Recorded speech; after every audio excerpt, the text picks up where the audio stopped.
Coming to your ears right now. This week on Sitting with the Sosk, we go straight out of Claremore with Charles Elmore. You want some lowdown on the lowdown? Well, we got it, as this camera op has been part of the creative nucleus behind one of TV's hottest shows.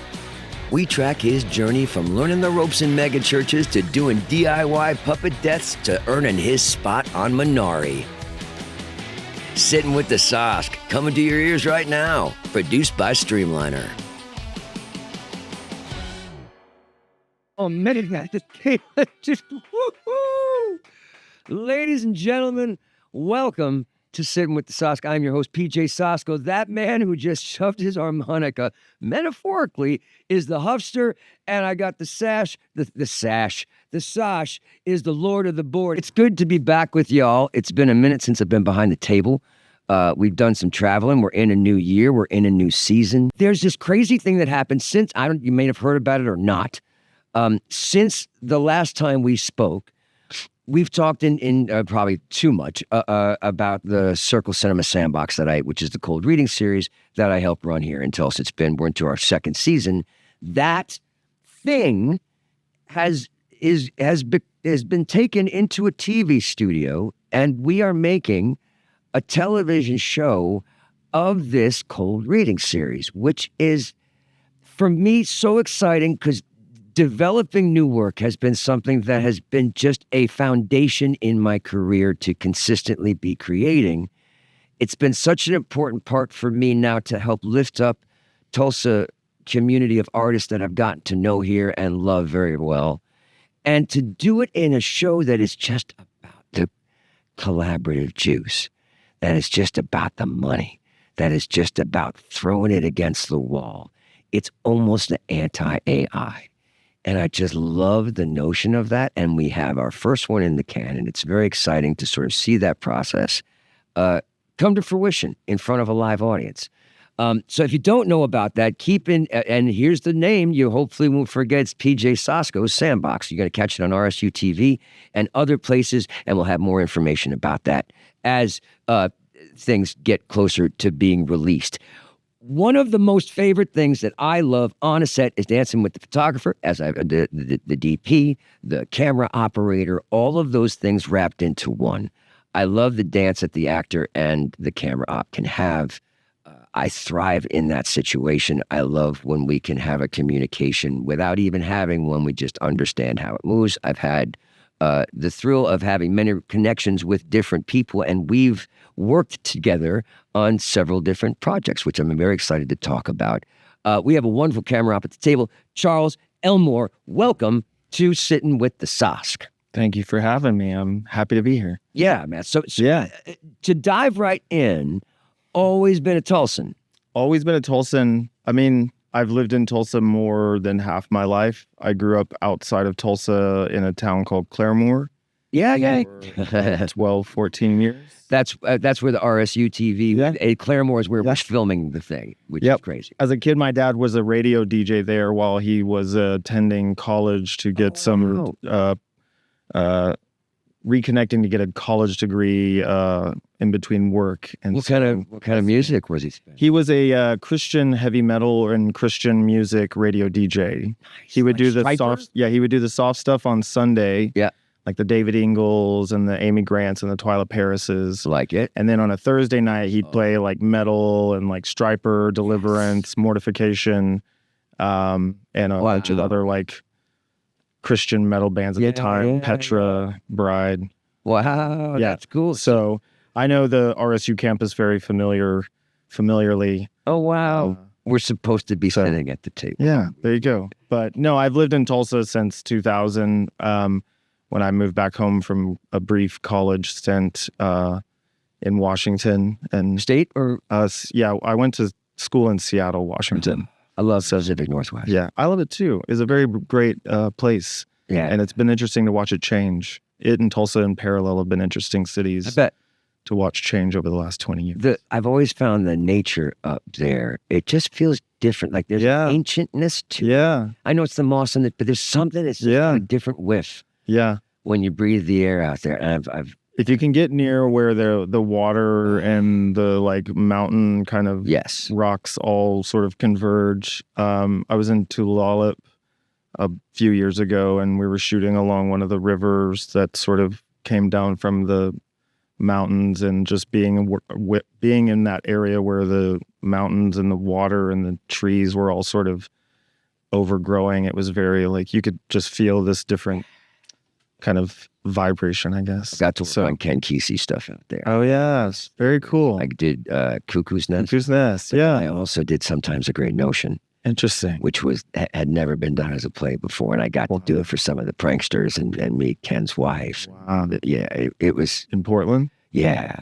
Wow. I got to. Portland's a cool town. Yeah, it's one of those few places that I haven't. I'm from New York, born and bred, Yeah. Queens and whatnot. One of those few places around. I'm like, I could squat up here. Yeah. You know, but I could see why people are gravitating towards it when they are, running away. It was always this legendary, like Itten Seattle had this kind of legendary, like this is where people run away to. Like if you want to go to that. Yeah, Pioneer Square in Portland. Yep. And there's also a Pioneer Square in Seattle. Oh, is it really? That all had like a very like large convergence of, little transient Yeah. hopping punks, and Nice. Yeah. I guess they call them unhoused people now.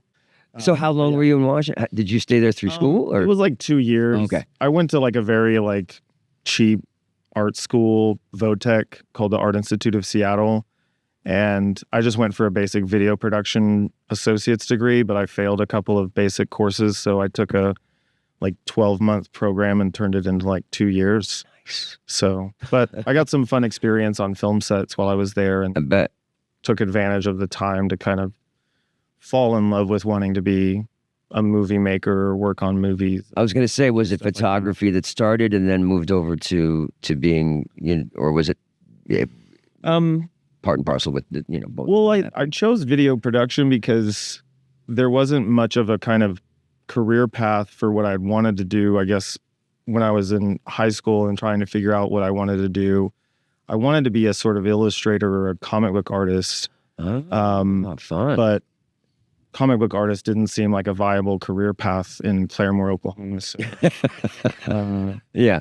video production was something I could go to, and also the college was far enough away from Oklahoma that it felt like it was a break from being in Oklahoma Yeah. and growing up in Oklahoma my whole life.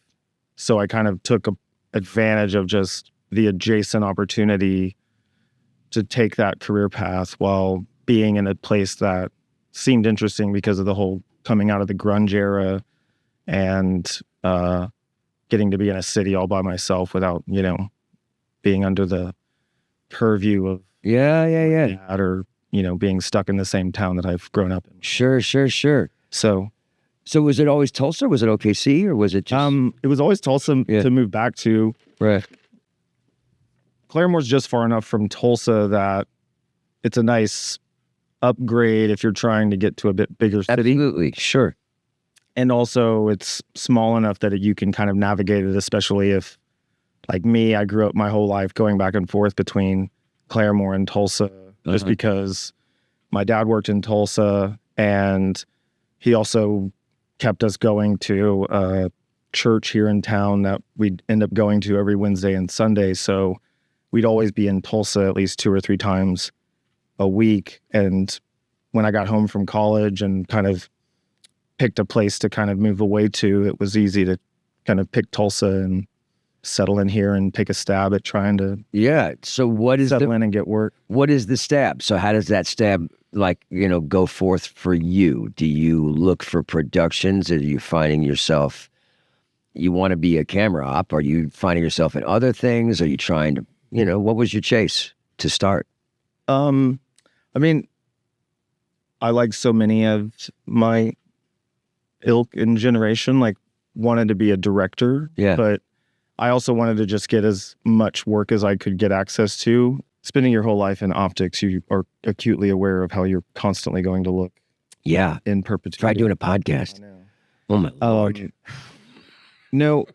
So when I graduated college, I was looking for a job somewhere in the video or movie production field. And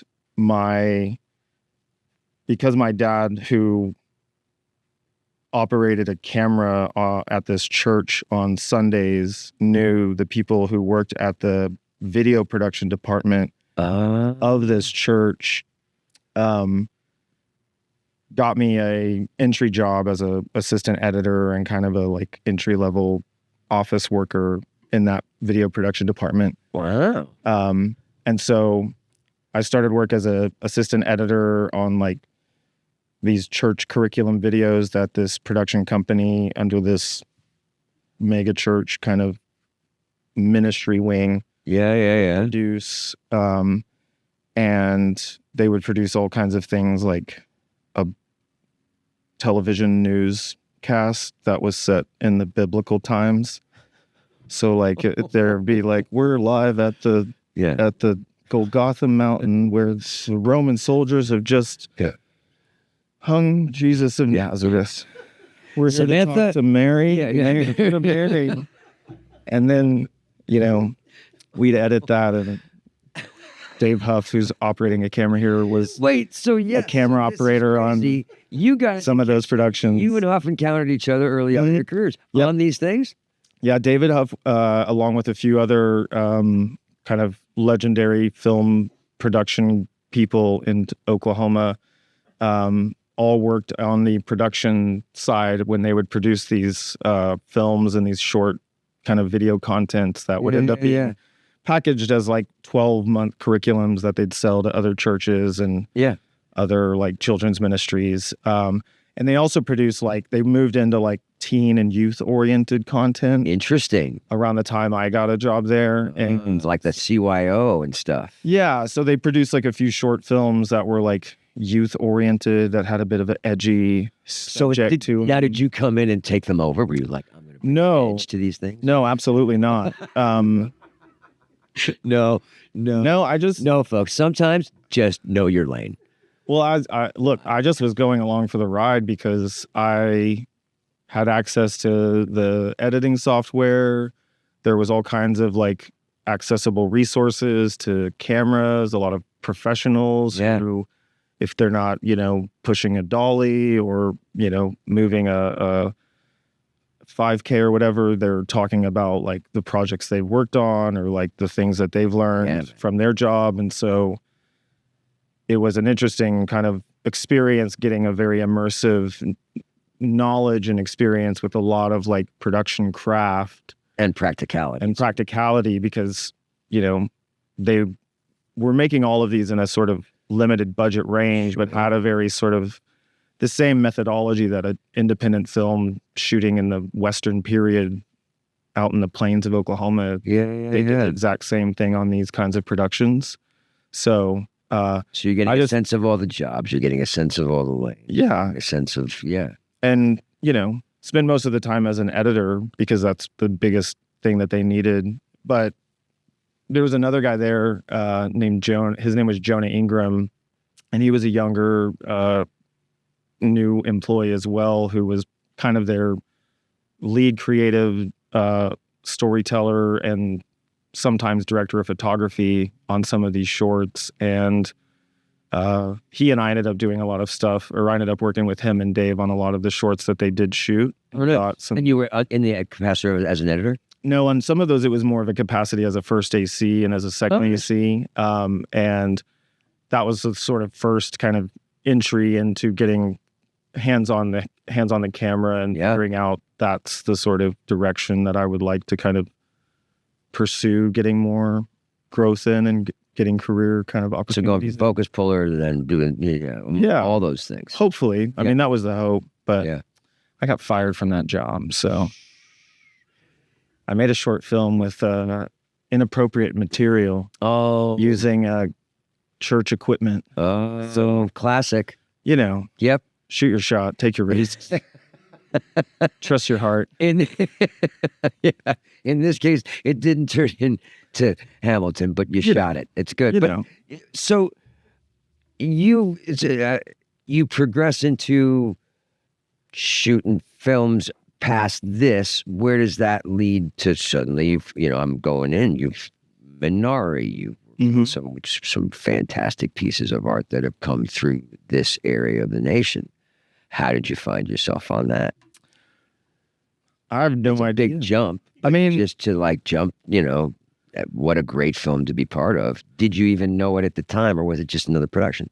Well, I think getting the opportunity on something like Minari was, it was a very exciting and felt very one of a kind and magical. But it felt like I had gotten to the point where I had put myself in the position to get that opportunity. Yeah. Because of the people that I had built relationships with and who I'd worked around coming up to that point. Yeah. Like how many in between, how many years are you in the mix here in Tulsa before Minari happens? Is it like a decade of work? So Minari was like 2018, I think. 2018 or 2019. I believe so. No, so from the job I first got to getting a job on something like Minari, me, a few of my colleagues and several kind of people I've come up with working in film and productions here in Tulsa, it kind of all comes from constantly finding and reaching out and building a kind of network with a lot of the same up and coming aspiring filmmakers. Yeah. People like Dylan Brody, yep. who he and I met almost over a decade ago. And we worked on several things, including a really disastrous feature film that was shot in Bartlesville in 2016. And we've done a lot of stuff in between, from little, no glory, no recognition kind of commercial support to, King Ivory. Is that him as well? No, that's John Swab. Right. But just working up kind of with people like Dylan and working on projects that directors like Sterling Harjo kind of were making here in Oklahoma and here in Tulsa during the 2010 to 2015, 16, 17, working with a lot of those people involved with Dylan and Sterling and a couple other filmmakers who just do other projects around here in the community, just led to my reputation and my name being recommended when it came time for a project like Minari to come to town, and who could help sustain or support a project like that. And the director of photography like Lachlan Milne, who was the director of photography for that. And I'm lucky in that I got to operate on 5 days or 4 days total on the production, but got to be on some very significant and important moments of the movie, and some very impactful moments, like when the barn burns down and all the produce gets destroyed. And so I was just lucky enough to be at that position, to get called for that time, to get credited and to get involved with that and be around for that kind of that project and be involved with that. So is this something where you're looking on the call sheet, or you're available these days, and then the call sheet comes out and you're like, oh wow, we're going to be tackling that? Or was it already part of the process that you were kind of... No, that one was so weird because I got called in at the last minute. I had interviewed early on and had a kind of close to the final selection kind of discussion with the DP, but they went in a different direction to kind of fit the sort of needs that they ultimately need sometimes for the departments and who they hire. And by the time that they called me to see if I was available, it was like a week out. And so I had I didn't have a script or had read and been involved with any of the context of the movie like the rest of the crew had. Right. Because they'd already spent 20 or so days in the heat in Sand Springs in September. And so I just kind of showed up and just listened to whatever the DP asked me to kind of be ready for. Copy. If he sent me off to shoot some landscapes while they did some scene work in the trailer, or when we did the the barn burning, produce burning scene where the grandma kind of wanders off and everyone's kind of having a, that kind of scene is happening. So I just kind of dove in and just did whatever they told me and just hoped that they were happy enough with it that Did you feel like it was a collaborative situation, or did you feel, because sometimes, as an actor, when you're coming in towards the end of a shoot and you only have a couple days, you can sort of feel, you don't feel like everybody's at the end of it. You don't have the history with it. Do you have that experience sometimes sometimes it doesn't happen and sometimes it does, but is it a different vibe with the crew when you're jumping in that sitch? Sometimes it can be that, but most of the time, especially now, and especially with like a lot of how much of the crews have worked together and kind of worked on a lot. You have a lot sets. Of family on sets now. Yeah, like now if you pop in on a set to cover for someone, or if you're day playing on something, it's less like you're jockeying or competing for a kind of acceptance or a kind of validation, but more like you're part of it. They know who you are. You've worked on this films together. Yeah. We've suffered on that, hellhole for a summer together. Like that's what I think is really great nowadays, that I think even starting out was very lacking, is that there's a lot more of a supportive and interconnected community throughout all the departments. And there's a lot of just camaraderie and support, It's a cool feeling. So, yeah. It's a satisfying feeling to see how much it's sort of supporting itself, and how much of these younger crew members and entry kind of professionals that are coming in now are kind of all more supportive and sustaining towards like the mutual uplift of a successful industry. All the boats can rise. Yeah. That's it.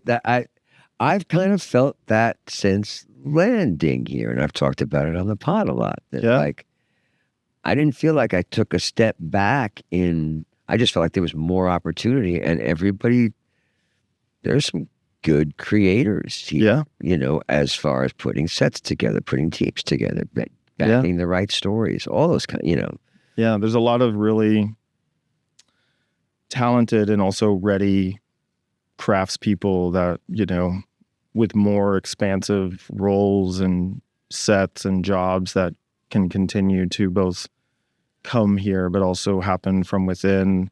I think, the more of those artists and, craftspeople will explode in creativity, and, projects will kind of come out of it. How about a shot for exploding creativity? Oh, sure. So, a huge fan of the Lowdown. Yeah. Me too. Loved the vibe, loved the story, loved the wacky noir of it, or not wacky, because many tonal shifts throughout, successfully. Yeah. How was the experience? It was a pretty amazing experience. It was one of those experiences that felt like it was a once in a lifetime opportunity to get to both be very front row of it, but also it happening like in your own hometown. How cool for you that, this guy has not come in, he's been here, but he's such a wonderful storyteller. Yeah. I saw the minute that thing came out, I was like, oh, the point of view. I'm thrilled that I got to sort of join the storytelling. But as being a fan, it's just great to see him keep hitting it out of the ballpark. I feel so watchable. I think it's pretty amazing to go from Reservation Dogs to the Lowdown, and there be this consistency of both the continuation of how specific, Sterling's voice is to hear, but also how this place is as a sort of place, as a backdrop, and also the people that are so distinct to it, and what makes Tulsa and the broader kind of broader region around kind of what makes Tulsa and northeastern Oklahoma so specific and unique, and how, it didn't miss a beat. The Lowdown kind of not only took the same vibe and kind of narrative style but of Res Dogs, but really pitched it towards man, this very like in subtle ways, run kind of approach to absolutely noir storytelling. And it was really fun to watch it all happen and be sort of in one of the little seats of the yacht, whatever, of it kind of happening. My boy Kerry Malloy, dude, he was amazing. Dude, he's one of my cats from New York. That's awesome. And we've had so many. We've now shot something together randomly in Texas. That was a really great experience. But he's just a big soul. It was fun watching him work and watching his scene with him and Ethan on the porch. Really wonderful. Yeah. Real chess match. Yeah. I really enjoyed. He did great. And like even when we shot the scene on 6th Street, when he comes up and realizes that Lee is yes Johnny at the porch. But no, even when we did some stuff with him getting tarred and feathered, like that stuff was like intense. Yeah. Just being there for that. And we had shot some stuff on the road where he had been already soaked in kind of the tar and feather kind of makeup. Yeah. And like he would, every once in a while, we'd all set up the camera on a very long wide and he'd come screaming out, covered in tar and other things. But and then they'd say cut, and then somebody would throw a robe on him, and he'd just be hanging out and like waiting for what's up setup. So what's going on? It was cool. Yeah, no, he's a good cat. He was fun to watch. Yeah. When I had him on the show, he was filmed. We couldn't talk about it, and we, but it was wonderful to hear about the experience. He had just said it, had a ball. Yeah. So all those things, and to all the things. Hey, cheers! Thank you. Yeah, continued success on. Congratulations for season 2. I'm excited to see where that goes, man. Me too. I am excited about. I'm excited about what potential direction it's going to go in, because up till now I have heard nothing about where or what new direction they're thinking of going in. Just because it wasn't a clean, but there was a little bit of like, well, if this is it, well, here we go. Yeah. Well, I know that they kind of thought about this sort of idea of, because I think in even the season 1 opening, it says the lowdown chapter 1, the sensitive kind. Yes. And that's the only time that there's an actual like chapter title. So I think there's this idea of it kind of every time there's a new season, it's its own different kind of. That's great. Different of narrative. It's got a pulpy narrative kind of thing too. Yeah. And that's great. Walter Mosley. I don't know if you know who Walter Mosley is, but he's an amazing noir novelist. He wrote Devil in a Blue Dress. Yes. He created this character, Easy Rawlins, which Denzel Washington played him. Yeah. And he was a writer on season 1 of The Lowdown. And he's kind of the interest. His structure of writing for a character like Easy Rawlins is, I think, a similar corollary in that. Excuse me, man. It's okay. This game was on. Yeah. Jim Dean. All right, Jim Mac. All right. But basically, Easy Rawlins kind of has these different adventures every time there's a novel. Wow. So one novel has him solving this murder mystery in a kind of Chinatown-esque post-war noir in L.A. Another time he's going down to Louisiana, going deep in the bayou and doing some crazy stuff. Yeah. And Mouse, who in the Devil in a Blue Dress movie is played by Don Cheadle. Yeah. Has a whole like central role in that. So there's this idea that like every new season could be its own just completely distinct chapter and direction. So yeah, similar to the film noir kind of tropes that, are so synonymous with why the genre works. Lots of different like successful tones and in going off the noir tropes, not to say that they're tropes because they work. Are you going in communication with is everybody on the same page on what kind of feel we're going to go for in this? Because there were sort of, again, from like this Reservation Dogs kind of palette to something very rich and, all over the map throughout. I was, you know, in a wonderful way that just brought you. Yeah. Was there a chapter-esque quality to the filming where you started to block stuff out like that? There was a very distinct kind of approach to the look of the season. Yeah. The two director of photographies that shot this season were Mark Schwartzbard and Christopher Knorr. And Mark Schwartzbard, he's a DP. He shot Master of None. Oh, cool. Has done a lot of great independent cinema. Nice. Christopher Knorr has shot a lot of independent films. He also shot a couple of Ethan Hawke films that Ethan Hawke directed.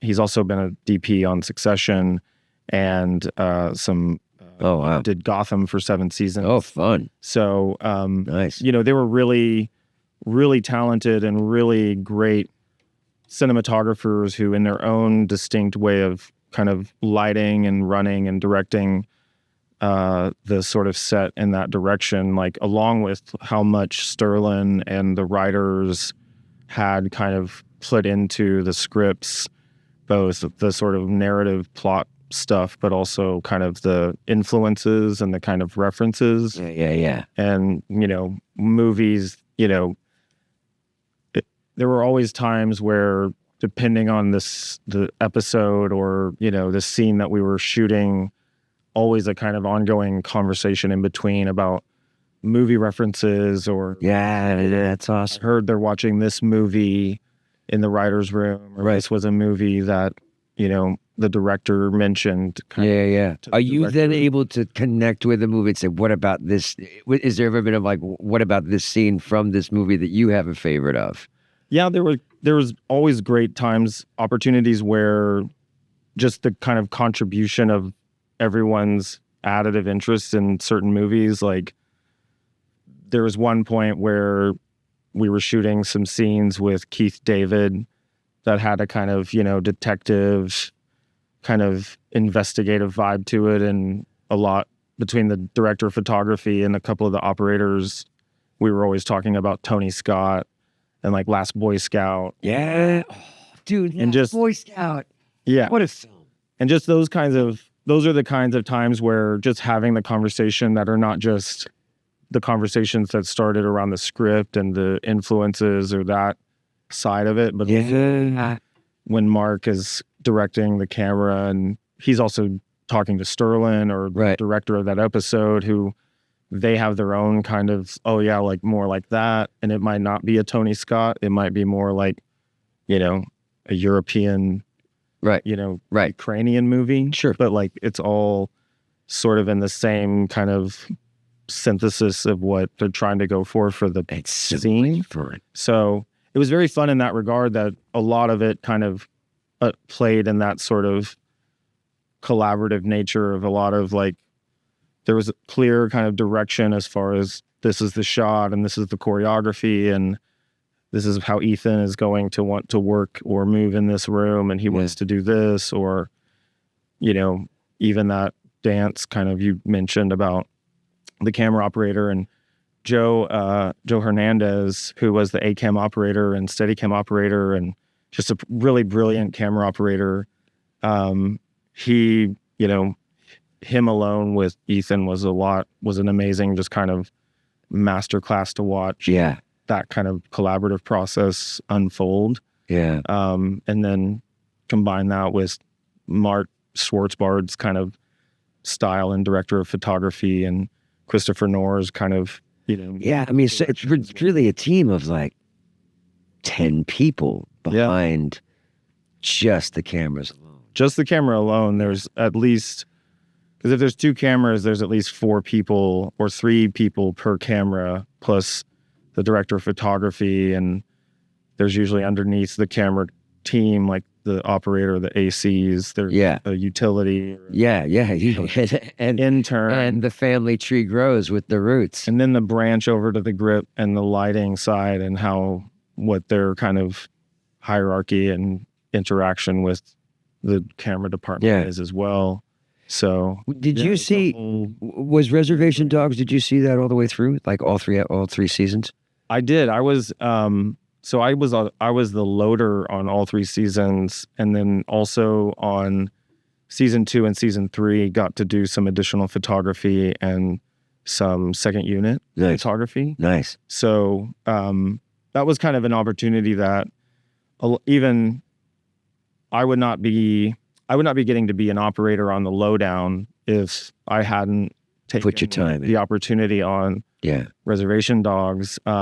And really it's to Mark Schwartzbard's credit for that, because when Sterling was getting Reservation Dogs set up and they had done the pilot and they'd greenlit the season and they had started doing the whole production office setup, bring all your keys to town, right? Start hiring your Bring all your keys to town, and we're not talking a motel. There was going to be a kind of, when you're looking for people, consider these people here locally who've worked on stuff around town, who've worked on projects, who worked on Sterling films before, and just give them a consideration to work on some positions. But by the time they had hired most of the department, they had already hired from out of state and only had a few positions left locally to fill on the camera department. And one of those was the loader position, which Mark had called asking if I would be open to taking it, even though at the time that I was kind of aiming to try to get more opportunities as a camera operator or shoot more films as a DP. He basically was like, it's not the thing you're going for, but you get to hang out. Yeah. And you'll mostly work like X amount of hours, but you'll also get to hang around, and there might be some other things that we can get you to do down the road. Nice. And every season more opportunity came, and he let me shoot some pickups on an episode in season 2. And then in season 3, got to shoot some second unit for the Deer Lady episode. Yeah, that was a great one. And it was weird because at the time I I did didn't fairy tale to be part of. Yeah.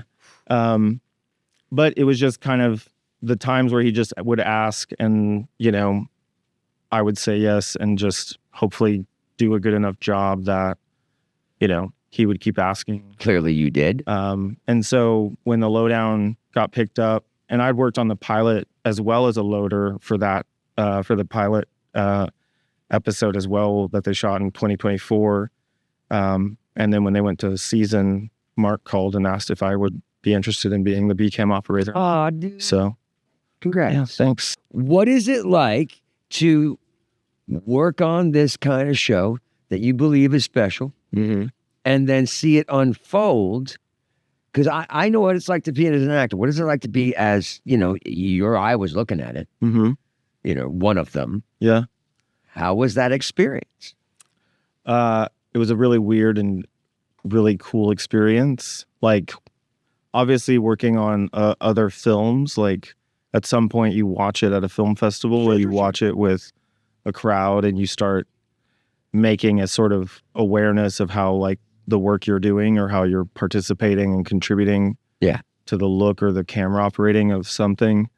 And you're sort of like, that's what that looks like. That's what it feels like when someone's responding to it or a crowd enjoys it or stuff like that. But this one was just very amazing. Is very kind of at the point of getting to that point in, I guess, a career. It was just very kind of, I guess, mind melding to kind of be part of making it, and the very intensity of trying to kind of because it was a very long shoot. I've not like Reservation Dogs was a very like, it felt like a long shoot, but it was really like these very condensed 3-month It was sprints that were, very nice days and schedules. But Lowdown was very much like, it felt like, a decathlon over like 28 weeks or something. Yeah. And so by the time it was done, it was a very exhausting kind of relief to just have been there. Yeah. But then as the episodes rolled out and when they had the premiere at Philbrook, because some of the stuff we shot as pickups ended up in the pilot episode that they showed. Wow. And so even seeing stuff that we shot end up in the pilot and just kind of realizing Like how that fit into the all this narrative. work is kind of contributing to this really cool story, and like seeing like the kind of already potential of how great it's going to be. Yeah. And then as the second episode and the rest of the season kind of unfold, and Yeah, man. just reading how much people are amazed at and sort of responding to it is, I think, the most rewarding, I think. And I'm sure good. everyone else will say that too. Just, it's amazing that another show that we got to make in Oklahoma and that we got to make in Tulsa It's like touching a national. is hitting that kind of like zeitgeist. Yeah. It's cool. And, you know, that a lot of people, that a lot of like aspiring crew and people who really believe in kind of being part of a filmmaking community, like got to be a part of, and see people like Ethan praising Tulsa. Yeah, dude, it's shouting it's out so how satisfying. great the community is. Like, Yeah, that's the sort of exciting, like, just because that's genuine, and that's. I mean, everything that comes out of this cat's mouth. yeah, dude. I agree with. I am simpatico to the way he handles himself, the way he talks about it as a craft, and also the way he talks about it like it's kind of Yeah. a weird checkers game. Yeah, You know, it's hard not to geek out around him because you just Yeah, I think there's bet. so much you want to talk about, and also be like, he's I really becoming love one this of one movie you were in. I really need to Dude, talk to you yeah, about man. these movies and the choices. Speaking of what movie, can we talk Puppet Master?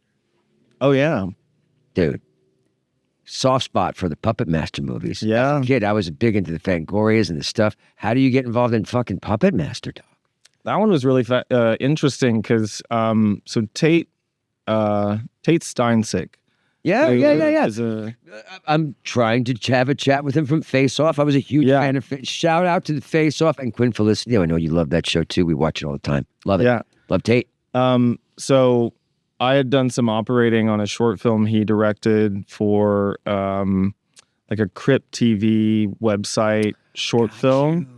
And he had done special effects and a lot of like creature effects and a lot of little puppet effects on the primary unit for the Puppet Master movie, Wow. The Littlest Reich. And I guess at some point they needed to do some pickups. And so Tate got asked to shoot a sort of secret second unit of like 2 or 3 new scenes. Ooh. And He choose you to come along. he chose a buddy of his to be the cinematographer. And then they chose me to be the operator because I'd operated for them on the short. And so me and another buddy, Clay Flores, went to Dallas to sort of, he was first AC, I was operator. Dude, you're like the super team. You're the secret second unit. Well, yeah, it was a very fun kind of, it was sort of off, you know, as is often the case sometimes when you're trying to make a movie work, they needed some new material and they needed to flesh out some of the narrative, or at the very least kind of accentuate some of the gore, some of the horrors. And Right. so, A fresh attack, Yeah. a fresh idea at something. Yeah. and I think they'd had some production issues and some interdepartmental opinions of direction in the primary unit. But they basically had to shoot like this whole week and a half of these extra units, including some very elaborate like murders and kills Nice. that involved the Nice. puppets. So you're doing puppet deaths? Yeah, there's amazing. It was very surreal to be choreographing this. I'm but sure. if you've seen the movie, have you seen the movie? I know I saw it. I don't want to say I don't remember because I'm very impressed with the work. But yeah, no, please don't. So before Take me there. too much, the premise of the movie is that there is all of these Puppet. different people, Yes. these different characters, including a comic book store guy played by Oh, right. Thomas Lennon. Yes. And then several other actors, and each of them has somehow ended up with one of the puppets of the Puppet Master lore. Right. And they're all sort of brought to a kind of puppet collector convention at a hotel, only for all of these puppets to be awoken by Udo Kier, who's of kind of Andy Warhol, like Yeah. horror film fame. Absolutely. he is a sort of Nazi Of course. sorcerer who awakens and possesses these puppets. And Nazi sorcerers, everybody. Be They careful. start murdering people in the hotel. And they also start targeting basically like anything that a Nazi would want an evil puppet to target in the hotel. Like, Including on the day that we were there for shooting a scene, a pregnant African-American woman who was a collector of one of the dolls who essentially goes missing and then finds its way crawling up into and erupting out of alien style. with the one with The woman's, yeah. The drill girl. Oh So- God, no. In order to get this shot where this puppet's supposed to explode out of very blood-laden special effect pregnant belly, we did this shot. Joey was the cinematographer. I'll remember his last name in just a minute. But I see how you've kind of disassociated from this moment a little bit because you have to. we were shooting in a hotel that was kind of condemned, and so we'd be shooting on one floor. We'd be shooting this scene where a puppet is supposed to explode out of a woman's pregnant belly. Yeah.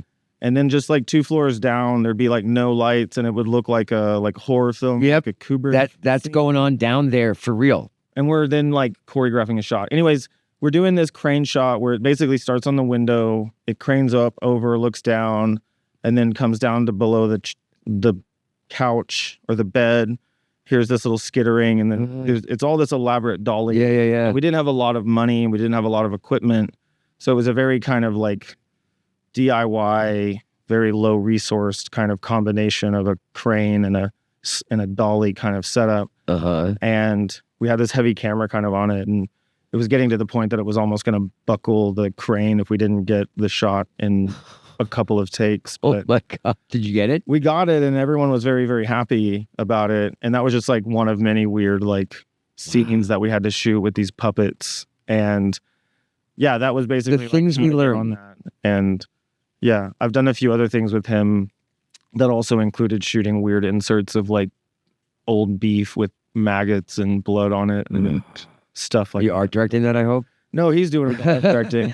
He would call me up and be like, I have to shoot these pickups for a H.P. Lovecraft movie I directed. Can you come over to my studio? And I'm just going to throw a bunch of blood and like maggots on some stuff that I've got around the studio. That's a Saturday night, baby. And I just like whack the lens and like just shoot weird stuff that look like close-ups. And then you get the DVD later and there's just like 2 or 3 little cutaways. Dutched away, kind of. I'm like, Yeah. oh, look, Nice. there's that ham. That ham he got at Piggly Wiggly. Things you can write in your. But, there's something that we've done, and I feel like you will totally have this. I did this thing last season, and I kind of let it go. But it's tales from the take. So from a single take, something that you pocketed, whether from whatever set, and you carry with you, like that was an important, for good, for bad, as something was unfolding. You've been talking about many moments of these on set from the day of the Minari set, or something that just jumps out at you that is good for the younger filmmaker to sort of absorb. I don't know. That's a good question. Stumped him, ladies and gentlemen. This is what I do here at Sitting with the Sosk. Yeah. Actually come up with something that you can't find in IMDb. Silence. That's what any good program. He hasn't learned anything ever on any take. I don't know. Just That's it, ladies and gentlemen. well, I have this philosophy about, it's a boiled down to just a trusting your gut kind of philosophy. And I get that. it's, I didn't want to try to do anything that I didn't feel was exciting to be a part of or felt in the direction that I thought when I started out Right. was the kind of constellation map to what I thought a career would look like or what I had hoped to get to have as a career. And also choosing to stay in Oklahoma and stay in Tulsa, and as much as I could work around and with other like-minded filmmakers or video producers or making music videos with Tulsa artists, which that's something I've been doing since I first started back when I was 19 or 20. Right. And one of the first kind of getting around Tulsa kind of activities. form. I've always enjoyed the music video form of telling a little story with the music. And I always dug that. So just getting to stay and do stuff like that and to get to grow with a lot of great artists and other people around this community, I think I have that career trajectory because even though it didn't seem like it at times, I trusted a kind of gut reaction or a kind of trust in the signs and the process. But as you to said, get to where, I can have something like whatever career it is. You put yourself also in that position to have people talk about you, good about you in the rooms that you were not in. Those. I hope so. I would say that's a yes. Yes. I just try to do good work and that's what it's about. Not about it's about the trying to do the good work. Yeah. I mean, that's what I talk about on this. I don't change how I'm going to do $250 a day thing versus a huge project for HBO versus a short that I'm just doing because I want it. Yeah. I'm doing a short film this weekend, and I don't think any of us are getting paid. But with the JP, yeah, we're excited about doing it. I believe in John and Amendella's vision, and I believe in the story that John wants to tell. Johnny Polygon, who is you saw him as the preacher on the first season of the Lowdown. Crazy is that his sister and my wife grew up together, so I've always known Johnny. That's crazy. And he is really, he put a one-man show together that amazing. He did 2 nights this past weekend, and it was just wonderful. He did a great job. It was a story well told. He's got a wonderful energy, and he's a captivating talent. We need to talk about some things that we should focus on. Yeah. I mean, I love working around and working on really exciting and inspiring and creative stuff, especially like locally creative storytellers from Tulsa, from Oklahoma, and getting to be a part of that kind of community growth and professional growth. Like, come to one of the sandboxes, dog, if you can on a Tuesday. It's the second Tuesday of the month. We're going to do one at Circle. I'd love to invite you to come and watch one of the tapings as well, but keep it local or come to Claremore. You know both spots. I mean, I do know Claremore. I want to wish you continued sex with the second continued sex with the second season. Continued what? I don't know. We were all that Freudian slip. We're going to veer into a very different part of the career that he didn't even know he was having, the sex career. My only cams. It's my camera operator. Yeah. He's what was the website? Only cams? It's just close-ups of panning and tilting. Of like a thumb. Yeah. A thumb going. There's a sub-channel of wheel operating. I like it. Huff, you got to get on that one, dog. Dude, can you imagine Huff? And then every now and then a harmonica happens. Yeah. It's delightful. Thank you for joining me at the table. PJ, thank you so much for your tales. I hope that I did it again. So I started banging the table. He's like, why are you banging the table? I banged the table like several times. That's what. So, wow. Anyways, you can edit those things out. I hope that everybody out there bangs a table tonight. Thank you for listening to Sitting with the Sosk. You want to, look at me, I'm going to be so smooth. Follow, like, subscribe. We are on Substack. You can, here's the thing. You can watch us on Substack and Spotify and YouTube. You can also listen to us on audio only on Apple Podcasts and Amazon. Sitting with the Sosk. I always love that you guys join me at the table. There's so many things that have been flying around Tulsa and is continuing to. If you haven't watched The Lowdown, watch The Lowdown. If you like noir, it is such a cool ride. And you know what is a great way to end a noir episode is with some damn harmonica. Yep.